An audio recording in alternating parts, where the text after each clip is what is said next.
Muito bem, queridos, abram suas Bíblias, primeira carta de Paulo aos Coríntios, capítulo 8, versículo de número 4. Diz assim: no tocante à comida sacrificada a ídolos, sabemos que o ídolo de si mesmo nada é no mundo, e que não há senão um só Deus. Agora, Colossenses, capítulo 2, versículos 20 e 21.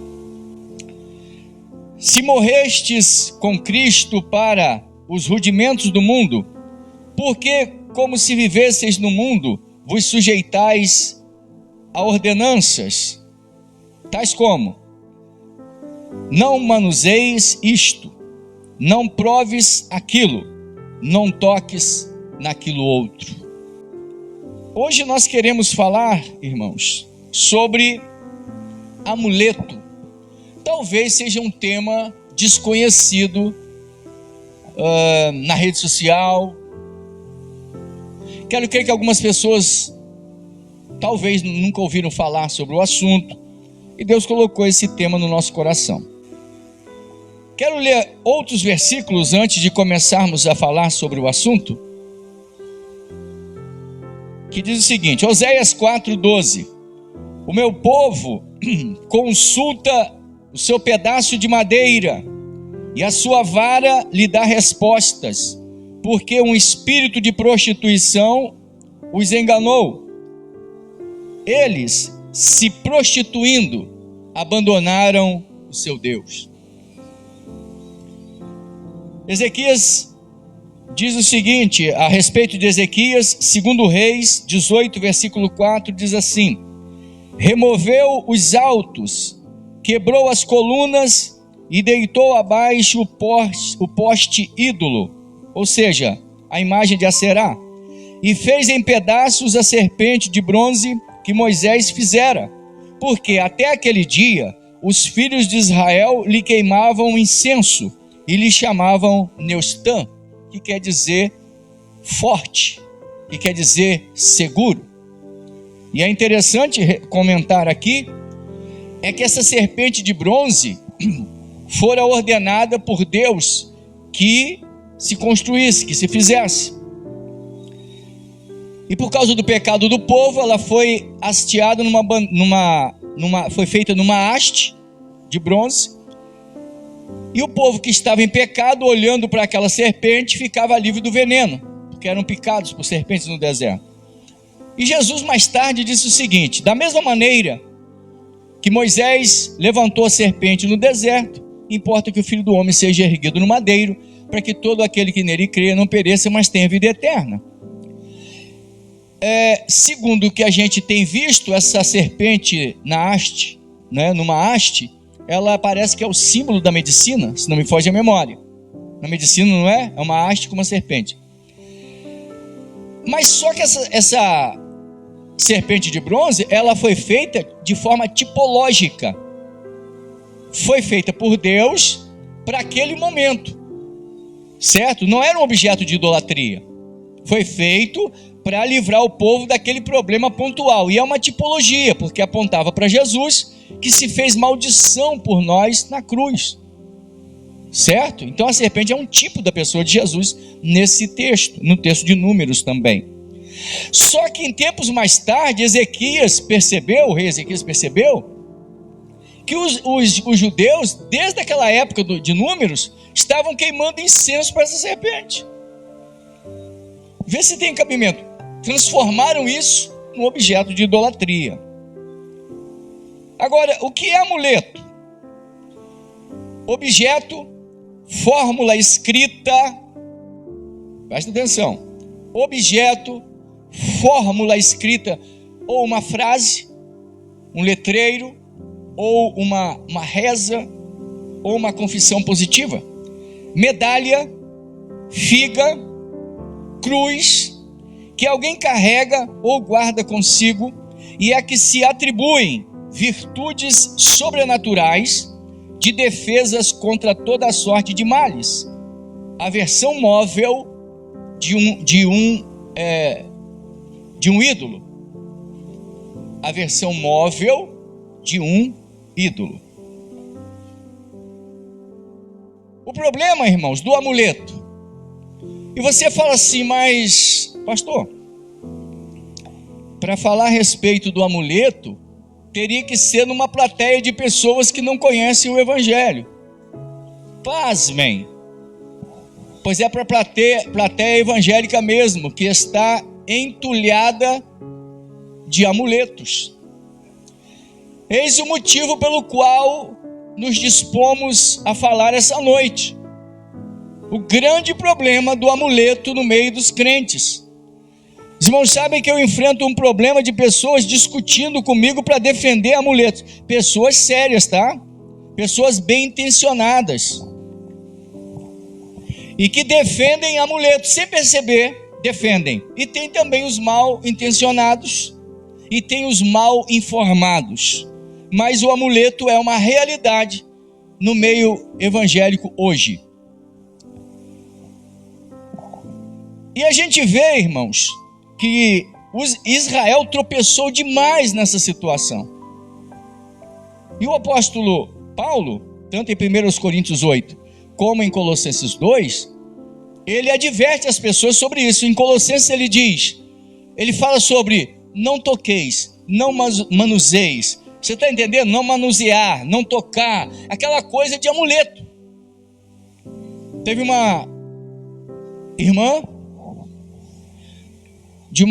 chegou e disse que era pastora, não sei. Quando ela veio para o nosso ministério, quando ela apareceu lá e voltou para Jesus, ela estivera afastada por muitos anos, foi para o baixo espiritismo, vê se pode, depois de ser pastora, e finalmente apareceu lá, voltou para Jesus, ela começou a caminhar, membro da igreja normal, e tempos mais tarde, eu a vi indo com as irmãs, inclusive com a minha esposa, foram lá para um lugar reservado, ela chorando muito, e depois vieram me dizer por que ela estava chorando. É que ela tinha uma imagem, um ídolo, não vou expor aqui os católicos sobre isso, mas era um ídolo, adorado pelos católicos, e ela tinha esse ídolo, desse tamanho dentro de casa.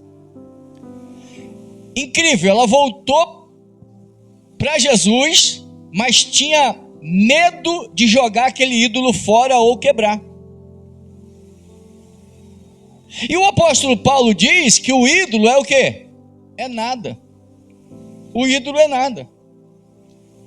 E ela tinha medo. E então me chamaram para ir lá, para que ela ficasse tranquila. O ídolo era de gesso, devia ter quase uns 80 centímetros de altura. Eu segurei pela cabecinha e dei um soco no meio, ele ficou em pedaços, só para... Não estava abusando, o ídolo é nada. Se eu faço isso diante de quem adora esse ídolo, é uma ofensa. Mas não era isso. Ela queria se livrar, mas foi isso para que ela tivesse confiança.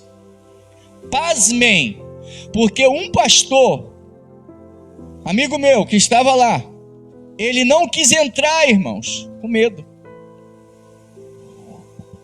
Não quis entrar, deu uma desculpa. Porque disse que a irmã estava sozinha lá dentro, sendo que tinha minha esposa e mais duas irmãs, e ele disse que eu estava só, que ele não entrou foi por isso, porque a irmã estava sozinha.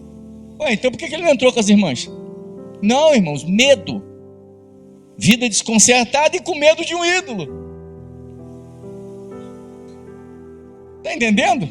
Agora, em Oséias 4,12, diz que o povo recebia respostas dos seus ídolos, como hoje tem. A pessoa faz um pedido a um ídolo e recebe. Agora, só que lá está escrito por quê? Porque um espírito de prostituição é quem responde. Em outras traduções, um espírito de luxúria, que está patrocinando aquele ídolo. Está entendendo? Agora, que espírito de prostituição é esse daí? É prostituição sexual? Não. Prostituição espiritual. Tiago 4,4 fala sobre isso, que a amizade do mundo é inimizade contra Deus. É que nesse caso, quando você adora um ídolo, você está se prostituindo espiritualmente.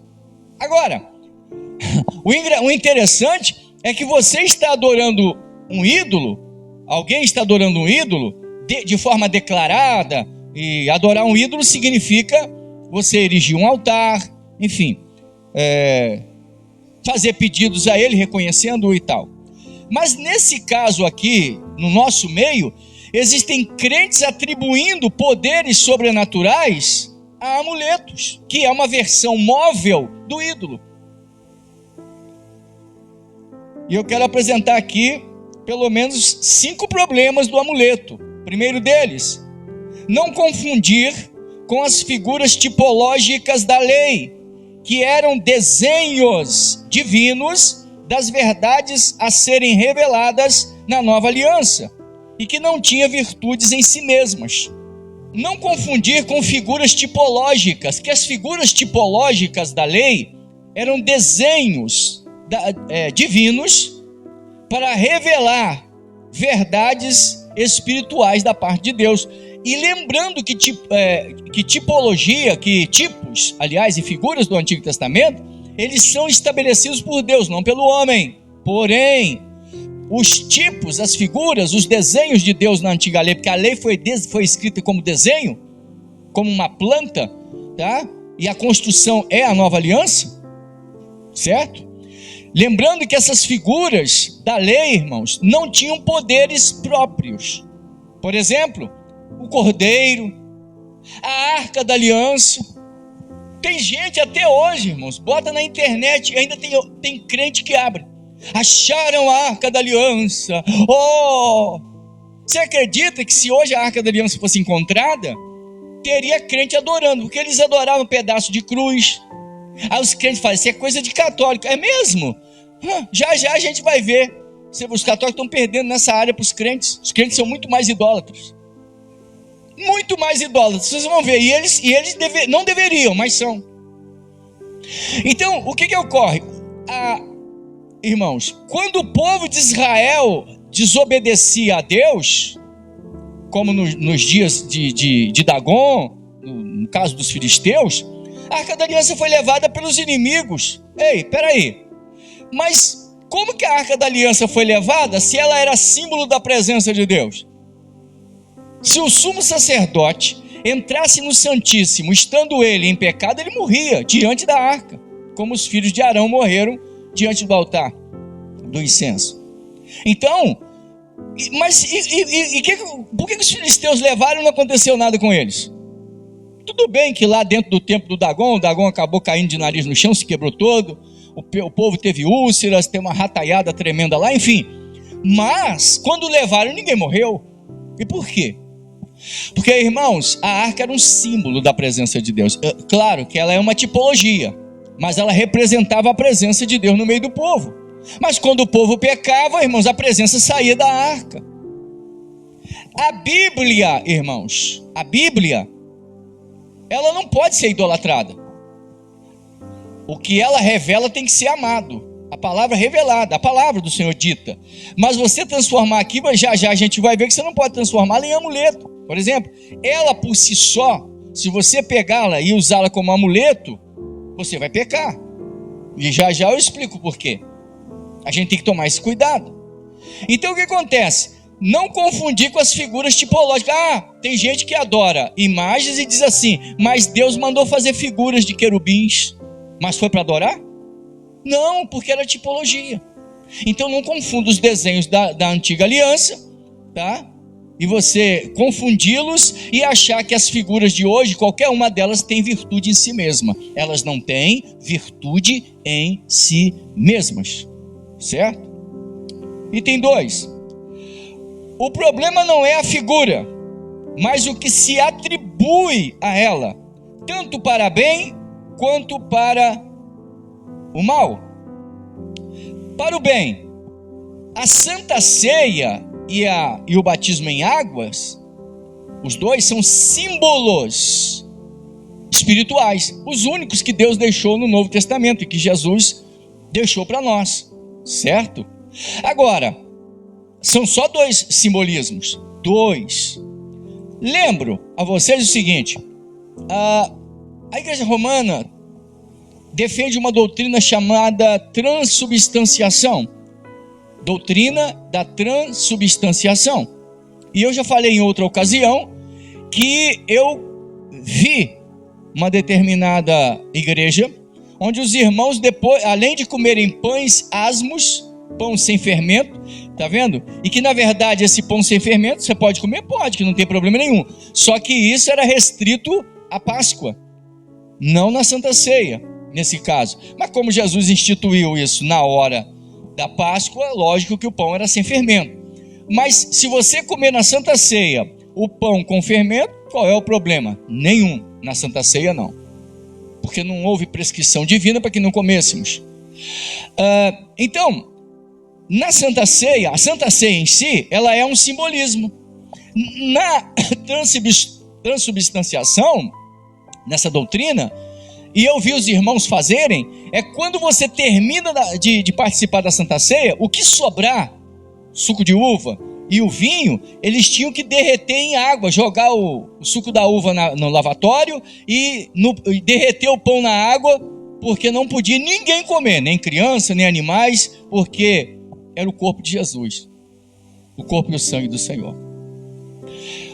Ou seja, irmãos, acabava-se dando um tipo de atribuição àqueles elementos que só tem durante a ministração da Santa Ceia, porque é símbolo. Então você atribui àqueles dois símbolos corpo e sangue de Jesus durante a ministração. Está entendendo? Você estabelece isso porque é isso que a Bíblia ordena que façamos. Ou seja, quem faz isso de maneira desordenada, come e bebe condenação para si mesmo. A pergunta é, por causa do pão e do suco? Não, por causa do que se atribui a ele. Não por causa do pão, não por causa do suco. E eu quero aqui, antes de dar continuidade, lembrar vocês, biblicamente, amados, pare de achar que coisas externas, coisas físicas, possuem poder em si mesmas. Eu vejo crentes fazendo isso. Não possui. Ah, pastor, o Kung Fu é do capeta, o Karatê é do diabo, a capoeira é do espiritismo. Para de bobeira. Ah, mas tem a bênção, tem a meia-lua, tem não sei o que. Para de bobeira, larga de infantilidade, para de idolatria. Você está dando poder a uma coisa que não tem. Desde quando o diabo é dono de alguma coisa? Você está atribuindo um poder que não tem. Ah, tem uma carranca assim que o capeta está lá. Não, filho, está porque você está atribuindo àquela carranca de madeira, sei lá o de quê, um demônio. Só que é você que está atribuindo. Não tem. Tem para aquelas pessoas que estão servindo de maneira errada, mas não tem. Então, atribuir para o bem, no caso do batismo em águas, Santa Ceia. Lembrando também que o batismo em águas não salva ninguém. Ele faz parte do pacote da salvação. Mas o batismo em si não pode salvar ninguém. Porque ele é um ato. Por exemplo, uma pessoa que não nasceu de novo, passa pelas águas, ele não muda. Ah, pastor, eu estou meio carnal, preciso lavar meus pecados no rio. Eu falei, meu filho, rio não lava pecado de ninguém. A regeneração é pela palavra. Eu já pregamos isso aqui, está até em um vídeo nosso na rede aí. Então, lembrando, não dê a prerrogativa de poder transformador ao batismo em águas como faz a CCB. Que se o cara tá cheio de goró, tá drogado na beira do rio, ele pergunta, quem quer batizar aí? E aí batiza para lavar os pecados. Que lava pecado, filho? Isso é ignorância. Falta de conhecimento. Agora, no aspecto negativo, vamos lá. A confissão positiva, por exemplo. Confissão positiva, que é o poder do subconsciente. Eu me lembro de um livro que eu li, devia ter 16 anos, o livro de Joseph Murphy. Eu acho que é Joseph Murphy. 1001 maneiras de enriquecer. Tudo com versículos bíblicos, aquelas partes boas, entre aspas, né? Fora de contexto. Posso todas as coisas naquele que me fortalece. O Senhor é comigo. E tal. Só, sabe, o Senhor é contigo. Não pasmes, não te espantes. Enfim. E esse livro é cheio disso. Muito parecido com um livro chinês chamado Livro das Mutações. I Ching. onde também usa-se o método de adivinhação usando textos, pedaços de versículos bíblicos. Então, a confissão positiva, ela nada mais é do que também um tipo de amuleto. Quando a pessoa acha que se ela ficar repetindo aquele mantra de que vai dar tudo certo na vida dela, atribuindo a palavras vazias um poder que elas não têm. Essas palavras têm uma energia, pirâmides, crentes usam. Vamos lá, item 3. Nenhum nome, figura, título, frase possui virtude própria. Demônios fazem propaganda com tais coisas. Então algumas pessoas vão achar que um letreiro, uma frase, carrega em si mesma poderes. Cuidado, irmão, com aquela frase. Agora, preste atenção que uma frase ruim, um palavrão, ele tem um efeito psíquico e espiritual para aquele que absorve. Deixa eu explicar isso aqui. No aspecto psíquico e emocional, quando alguém fala para você, a mesma pessoa, uma pessoa muito passiva, aquela pessoa que muito sentimental, qualquer coisa que fala, ela chora, ela se humilha, ela fica arrasada, ela perde o dia. Eu conheço algumas pessoas assim. Aí eu pergunto, tá uma pessoa nessa situação perto de mim, que é toda passiva, e eu estou do lado, e fala um monte de besteira para mim e para ela. Ela sai dali arrasada e eu saio dali rindo. Qual o motivo? Porque o poder está em eu atribuir aquilo ali alguma virtude contra mim. Sou eu que dou poder para aquilo ali, porque aquilo ali não tem poder em si. Uma menina falou para mim assim: crente, a minha patroa acabou comigo, me arrasou, que não sei o que, ela falou isso, falou aquilo. Tá, beleza. Falei, foi ruim o que ela falou? Ela falou, foi. E eu perguntei, para que você trouxe para casa? Não, mas ela falou, meu filho, ela falou palavras. Os irmãos percebem muitos crentes, irmãos, atribuindo poder a palavras e não atribuindo poder à palavra de Deus. Até a própria palavra de Deus só vai fazer efeito na sua vida se você atribuir a ela aquilo que lhe é peculiar, que ela é a verdade. Mas se você é crente, mas não atribui à palavra do Senhor o poder que lhe é próprio, ela não faz efeito na sua vida. O evangelho, irmão, só pode transformar aquele que crê, ou seja, que atribui à palavra do Senhor a sua hegemonia, a sua grandeza, certo? Sua realidade divina. Mas se você não crê, ela não produz efeito na sua vida. Você só nasce de novo porque você crê naquilo que está escrito, do jeito que Jesus falou. Você atribui a ele poder. Agora, o maligno também vai acabar com a tua vida se você atribuir a ele uma autoridade que só tem se você atribuir. E a mesma coisa, quando alguém te fala uma coisa ruim e você dá validade para aquelas palavras, dá eco para aquelas palavras e volta para casa remoendo aquela coisa ruim, ela só faz efeito porque você quer. E eu dou aqui, né, não é dando credibilidade, não sei, talvez, ele nem precise. Aquele filósofo Leandro Carnal, creio que é ele que fala, ele diz que você só pode ser humilhado por você mesmo. Se você quiser, você é humilhado, mas se você não quiser, você não é. Por quê? Porque você atribui, dá eco para aquela humilhação que lançam sobre você, só se você quiser. Só quem pode se humilhar a si mesmo é você, mas ninguém. Se o cara me chama de gato, de rato, de sapato, de bandido, você acha que isso vai fazer efeito contra mim? Não, por um monte de motivos. Eu não vou abrir aqui parênteses para ficar explicando isso, mas não faz efeito porque eu não quero. E lembrando que tudo, irmãos, não é o exterior, é o interior. Porque tem pessoas que eles atribuem coisas para o lado de fora, é do lado de dentro. Então, uma imagem, uma cruz, um letreiro, uma frase, um título, só vai ter poder se você quiser. E aí eu vejo gente preocupada de trocar palavras, trocar sinônimos por causa do poder. Fala sério, por favor, vamos, por favor, não comenta não, que é para você não se expor, vocês, né, sei lá, quem pensa assim. Então, não faz isso não. Cuidado, hein, pastor, caramba é do diabo. Fala sério, você acha mesmo que caramba é do diabo, irmão? Eu ainda tenho que comprar o dicionário dele para ver se essa frase está lá no dicionário dele. Me vende um aí para eu ver. Item 5 para a gente. Item 5, depois é o 6 para concluir.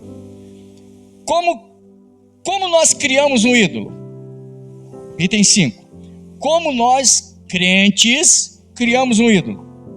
Quando atribuímos a eles prerrogativas da divindade. Por exemplo, responder orações, altar, oferta.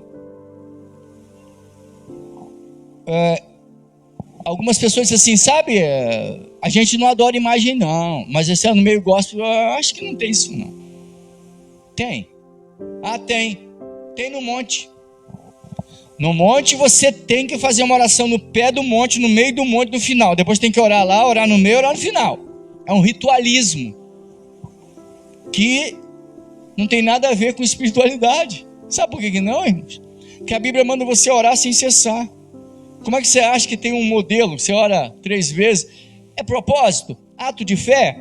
Só que a Bíblia manda você, esse propósito não pode suplantar a Bíblia. Manda você orar sem cessar. Mas quando alguém diz para mim que venera a imagem e não adora, irmãos, a maioria tem essa mania, os idólatras. Eles falam que eles não adoram imagem, eles veneram.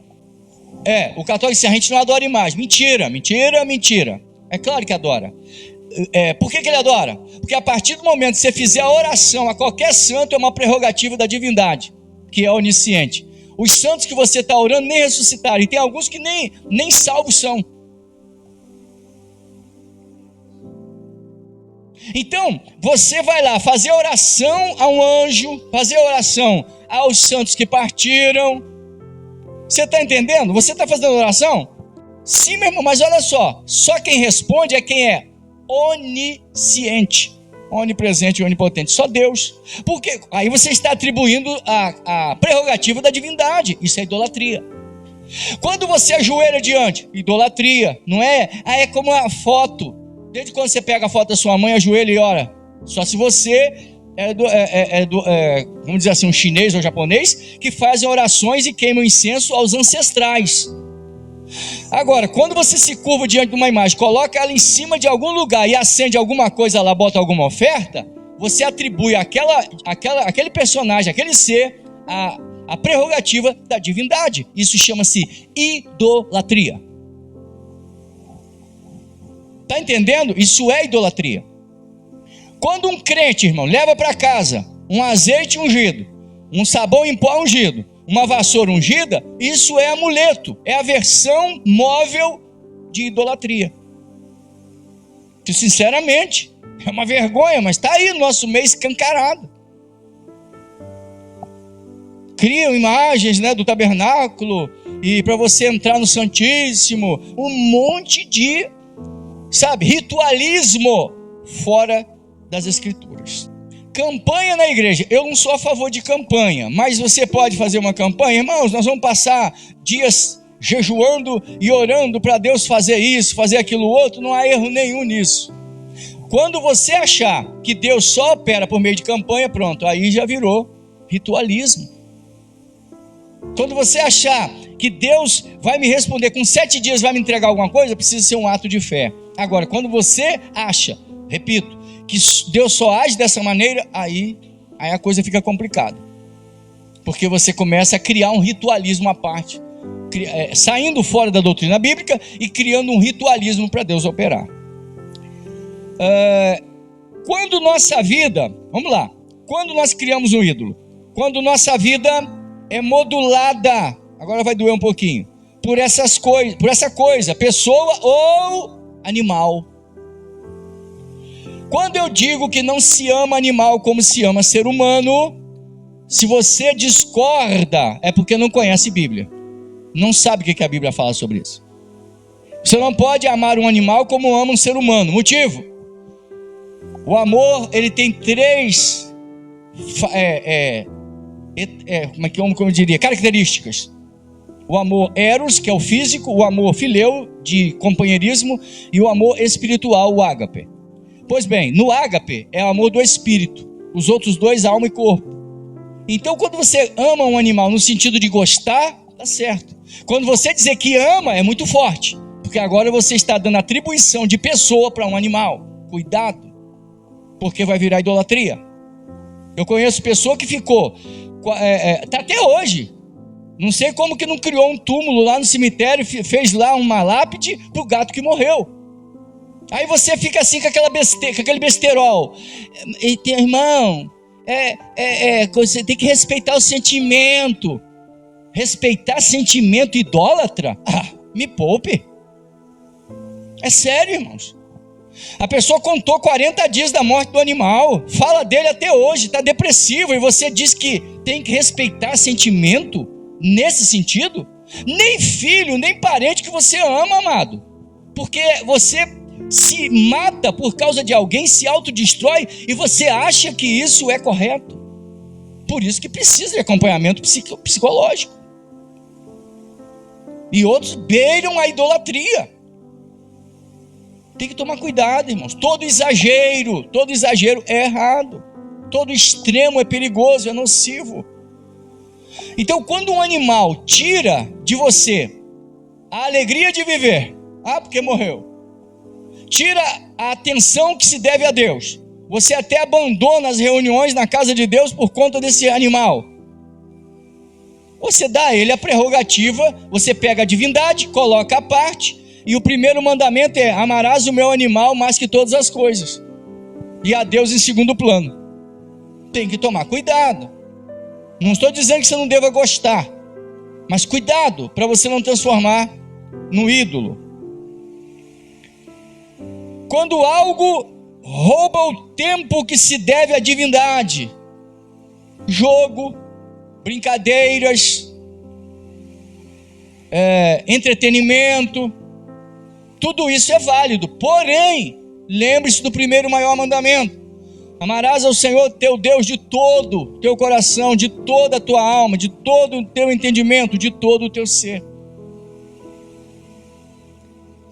Então você tem que tomar o cuidado, irmãos. Tem um irmão da igreja batista que o pastor percebeu que ele sumiu dos cultos, aparecia uma vez ou outra, e o pastor disse: meu irmão, estamos sentindo falta de você aqui.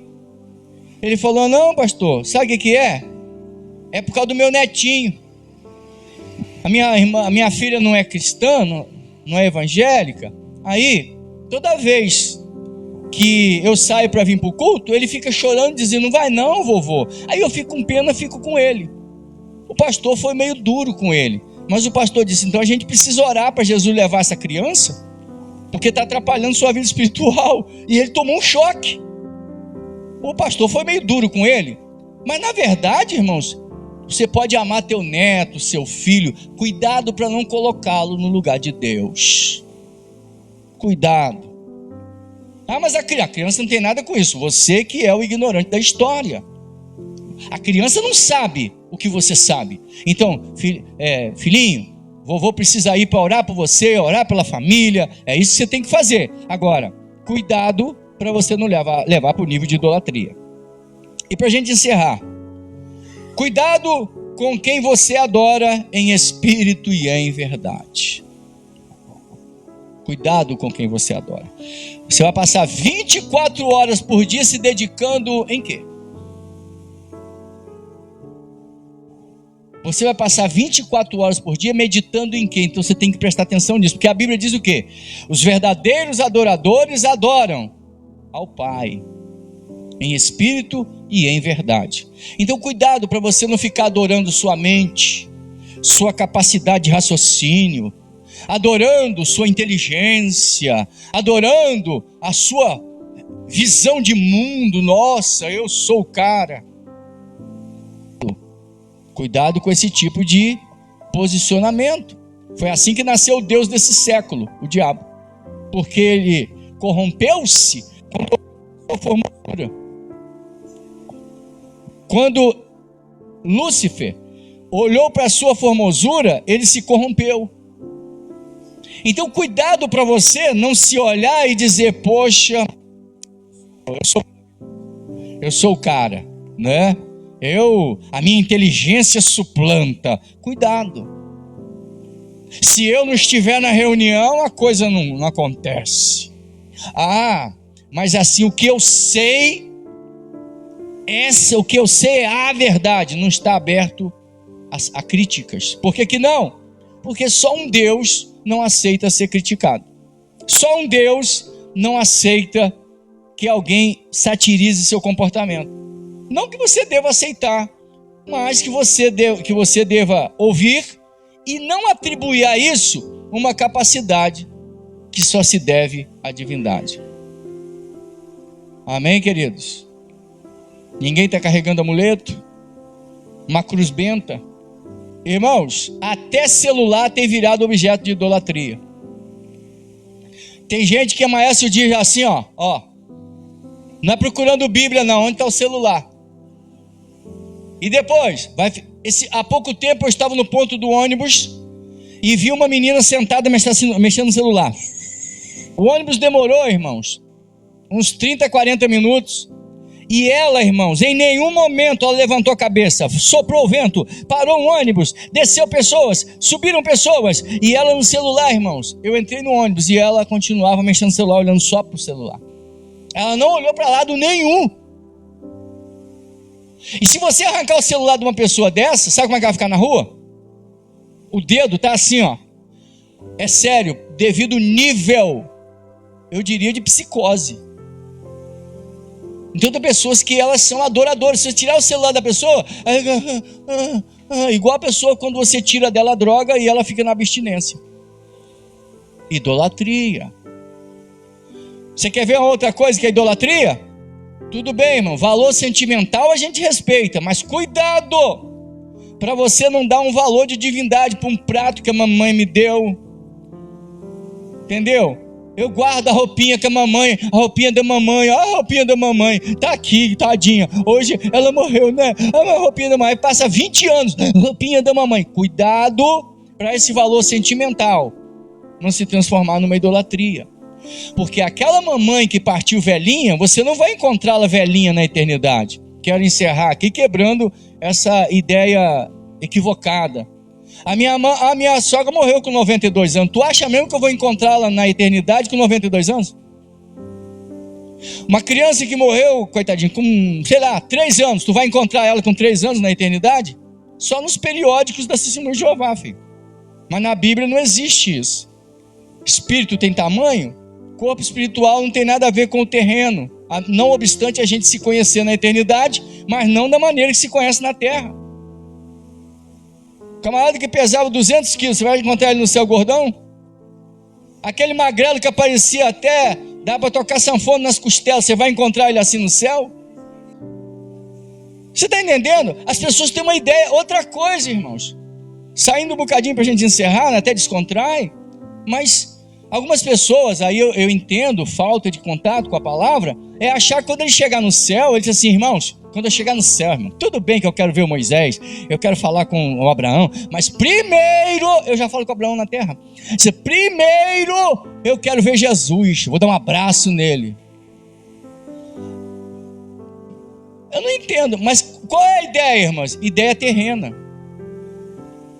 Como é que você tem saudade dos seres, dos homens, das mulheres de Deus que estão na eternidade? Se Jesus disse que eles vivem. Todos vivem. Ou seja, se chegar lá assim, Abraão, não. A alegria no mesmo nível, tanto de um quanto do outro, transformados. Vocês perceberão que nunca estiveram longe um do outro. Por que que não? Porque estamos juntos no mundo espiritual, amado. A única coisa que nos impede de vê-los face a face é esse corpo aqui, como disse Paulo em 2 Coríntios 5.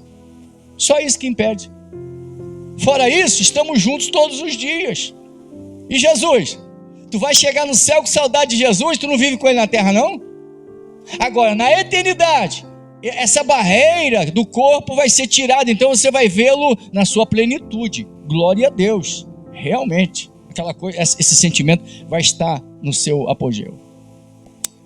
Pai eterno, em nome bendito de Jesus Cristo, queremos te glorificar pela tua palavra nesta oportunidade. Que o Senhor, Pai, venha fortalecer os corações dos teus filhos a se desapegarem das coisas que não são relativas ao céu. O Senhor enxerga o interior do homem, não o exterior. O mais importante, Senhor, sempre está do lado de dentro.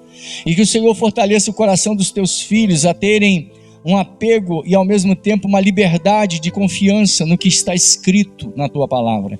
E se desapegarem dos ídolos, que são vários, nas áreas sentimentais, psíquicas e incrível, até na área espiritual. Despede-nos em paz, guarda-nos e livra-nos de todo o mal, dá-nos uma noite na tua presença, dias de bênçãos diante de ti, meu Senhor, em nome de Jesus. Que o Senhor te abençoe e te guarde. Que o Senhor faça resplandecer o seu rosto sobre ti e tenha misericórdia de ti. Que o Senhor sobre ti levante o seu rosto e te dê a paz. Terminado em nome de Jesus.